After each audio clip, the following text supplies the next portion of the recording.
ce jour, au niveau de la RDC, je peux vous affirmer que nous avons entamé la mise en œuvre de ce projet par des actions concrètes que je me permets de vous citer ici. Premièrement, la signature en avril 2022 d'un accord de coopération à Lusaka entre la RDC et la Zambie en vue de développer une zone économique spéciale transfrontalière devront abriter des usines de production des précurseurs des batteries des véhicules électriques. La création du Centre africain d'excellence pour la recherche et l'innovation sur les batteries. 3.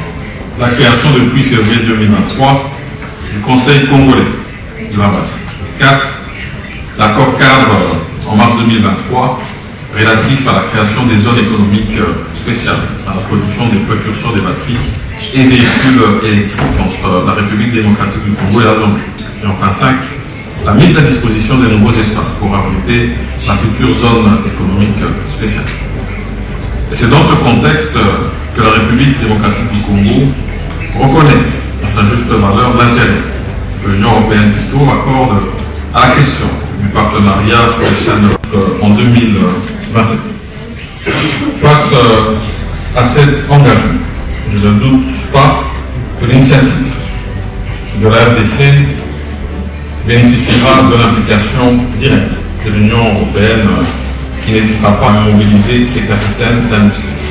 À côté de cela, nous voulons encourager la coopération sud-sud, au-delà de celle que nous avons aujourd'hui avec la République de Zambie.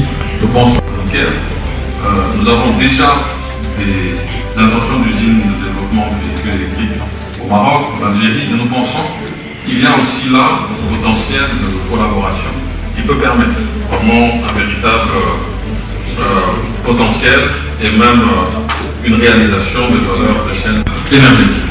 Car comment aller vers ce développement industriel sans énergie? Le potentiel que nous avons est capable de répondre aux besoins mondiaux.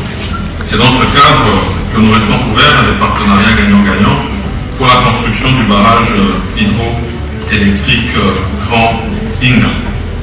Mesdames et messieurs, en conclusion, je vous honneur des peuples du monde, victimes des graves crises survenues au cours de ces 3 dernières décennies.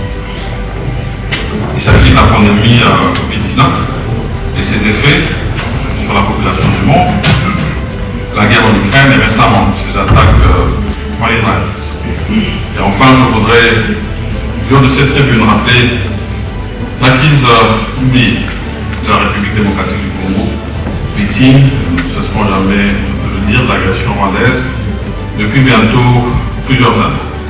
Cette situation lourde de conséquences condamne plusieurs millions de femmes et enfants, jeunes et vieux, à se replier dans des camps de déplacés. Mais près de millions de jeunes, des enfants, des garçons, des jeunes filles ne peuvent plus retrouver le chemin de l'école à la suite de cette crise. Une crise qui se déploie à secret pour personnes démotivées par des exploitations illicites et illégales des minerais stratégiques et critiques dans le coltan, le lithium, la cassitérite, le framite que l'on trouve à l'est de la République démocratique du Congo. Et nous pensons que cette agression, tout autre, devrait attirer l'attention de l'Union européenne et du monde entier en général. Car sans la paix, l'ambition que nous voulons tous de construire ensemble cette architecture de chaîne de valeur développée et bénéfique pour tous ne serait qu'un leurre. Voilà, je vous remercie tous pour votre attention. Et si j'ai pris quelques minutes de plus, comprenez que c'était la concession que j'ai faite tout à l'heure.